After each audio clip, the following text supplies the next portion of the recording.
syndicale.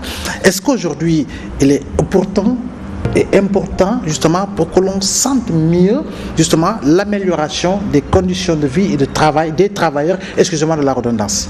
Abdoulaye, je vais vous dire, le passif social ne peut en aucune manière passer par tes profits. Donc ayons le courage de prendre à bras le corps le problème et essayer de le régler.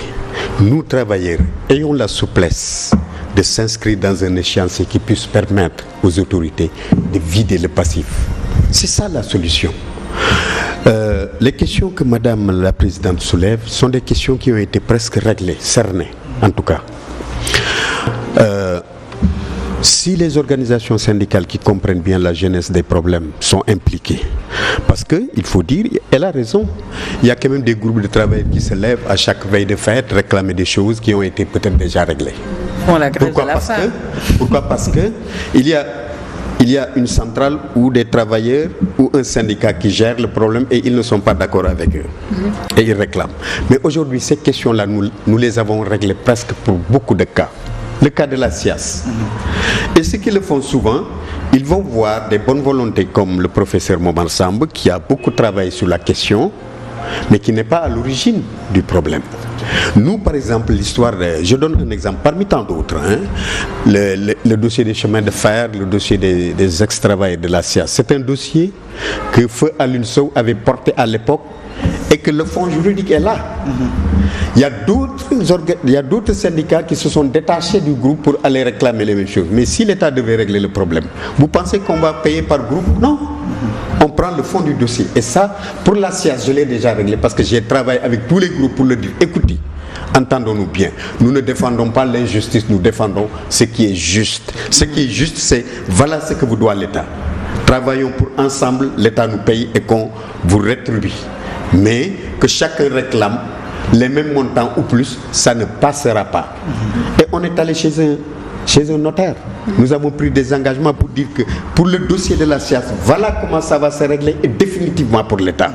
Pour les chemins de fer, j'ai commencé à régler certains dossiers avec Ablaye Diop, l'ancien ministre des Finances. Ablaye qui est de Thiès et qui connaît bien le dossier. Il m'avait dit, cher Diop, écoute, vous êtes entré dans le dossier des chemins de fer, vous n'en finirez pas. Je lui ai dit que si, on va en finir. Parce qu'aujourd'hui, nous avons tout cerné. Aujourd'hui, il nous reste 2 dossiers à vider avec les chemins de fer. Un conseil interministériel a été tenu par l'ancien Premier ministre.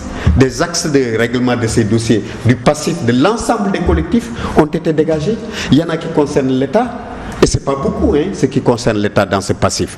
Il y en a qui concernent d'autres entreprises qui ont fermé, qui ne sont pas de la compétence de l'État, mais on verra comment les régler, ces entreprises-là, autant que possible. Si ce n'est pas possible, on regardera les travailleurs les yeux dans les yeux pour leur dire que ça, c'est une entreprise privée qui n'existe plus, ce n'est pas possible de les régler. Donc, nous avons pris toutes les dispositions pour qu'une fois des discussions ouvertes autour de ce passif, qu'on puisse véritablement apporter des propositions de solutions pour que ces dossiers-là soient définitivement réglés. Pourquoi on s'engage sur ça? Parce qu'on sait qu'on ne peut pas avoir une bonne qualité de dialogue social tant qu'on ne règle pas cette histoire de passif social. Cette histoire de passif social est en train de plomber les organisations syndicales parce que nous, on n'a plus le temps de porter des revendications de conquête. On n'a pas le temps. On porte toujours des revendications de restitution. On nous a pris ceci, il faut nous les rendre. On a signé ces accords, on ne l'a pas respecté, il faut les respecter. Mais on ne peut pas passer tout notre temps à porter des revendications de restitution. Ce n'est pas notre mission. Notre mission, c'est de porter des revendications de conquête. Notre mission, c'est de cadrer le dialogue social et nos revendications dans un contexte où on doit partager les fruits de la croissance et s'inscrire dans une dynamique d'ensemble pour la promotion de notre économie et pour le partage correct des fruits de la croissance. Voilà notre mission. Mais ce n'est pas de dire l'entreprise est fermée, payez-nous. Non, il faut qu'on travaille à assainir la situation pour que tous les droits des travailleurs soient respectés. Il y a des travailleurs qui ont été au tribunal et qui ont eu gain de cause. Ils portent comme ça leur jugement et l'employeur refuse d'exécuter et où il y a des difficultés. Donc c'est là où on a besoin de l'État pour son intervention, pour mettre les choses à l'ordre. Ce qui le concerne, qu'il le vide. Ce qui ne le concerne pas, qu'il nous aide à le vider. Et on retourne définitivement la page de ce dialogue social, de ces relations professionnelles conflictuelles pour aller vers le dialogue social porteur de progrès. Voilà notre mission et voilà notre engagement. Mais justement,